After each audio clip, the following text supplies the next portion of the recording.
Le business model que j'envisage pour la cave, c'est ouverture du capital de Macéritage à hauteur de 32%. Et ensuite, chacun des associés va apporter autour de 5 000 € en compte courant associé, que je vais rémunérer en bouteilles. Aujourd'hui, toutes les bouteilles de Macéritage sont vendues. Donc, la cave impliquait d'augmenter le niveau de rendement. Et c'est ce que permet la retenue collinaire. Elle permet d'augmenter le niveau de rendement sans impacter la qualité. Et même, je dirais, non seulement sans l'impacter, mais en l'améliorant. Les vignes étaient dans une telle souffrance depuis les années sèches qu'on a accumulées depuis 2019 que c'est au détriment de la qualité. Donc donner un peu d'air sur le plan hydrique, donner un bol d'eau à la vigne et lui permettre de mieux passer les épisodes de sécheresse, inévitablement, ça se répercute sur le plan de la qualité. Donc c'est tout bénef. Et cette augmentation de rendement me permet de financer le business model que j'envisage pour le financement de la cave. J'ai construit la moitié du gâteau avec le vignoble et les gîtes, et l'autre moitié, c'est la cave et ça va venir parachever le modèle. Parce que sans la cave aujourd'hui, moi je me sens un peu comme un hamster qui court dans sa roue. Ça crée rien.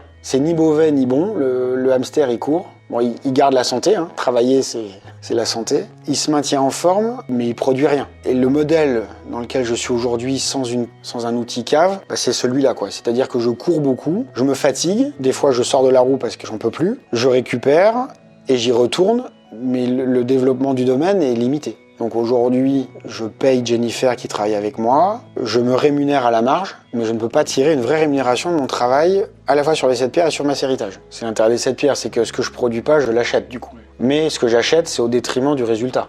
Et puis dans le développement des 7 pierres, parce que là on a parlé du développement de Macéritage, mais aujourd'hui dans les 7 pierres, moi je suis obligé de sous-traiter le stockage et la mise en bouteille des vins que j'ai sélectionnés pour faire mes assemblages. Donc heureusement j'ai des super partenaires, des gens que j'ai trouvés dès le départ, avec qui je continue, ça fait 10 ans que je travaille avec eux, et on s'entend très bien, et ils adhèrent à ma démarche, et tout le monde est très content. Mais il y a une frustration, c'est que en fait les vins sont stockés ailleurs, c'est pas moi qui fais la mise en bouteille, c'est pas moi qui assure l'élevage. Je fais le cœur du gâteau au chocolat, j'en fais pas le nappage. Je vais pas complètement au bout de la démarche. Et c'est frustrant. Je pourrais faire un travail beaucoup plus fin et beaucoup plus abouti. J'achète 20 hectos de Saint-Joseph pour les mettre en bouteille. 20 hectos, ça représente une dizaine de barriques. Si dans les 10 barriques que j'ai, il y en a une qui part en vrille, je la sors de l'assemblage. Alors que là, aujourd'hui, moi j'ai mes 10 barriques chez mon prestataire, il met tout ensemble, quoi. Donc heureusement j'ai des prestataires de qualité, hein, mais je vais pas vraiment au bout de la démarche. Puis c'est moins flexible. C'est-à-dire que moi je dois greffer mes mises en bouteille sur les leurs. Alors d'un côté ça me simplifie la vie, parce que mise en bouteille c'est quand même un truc lourd à organiser. De l'autre, je suis beaucoup moins flexible.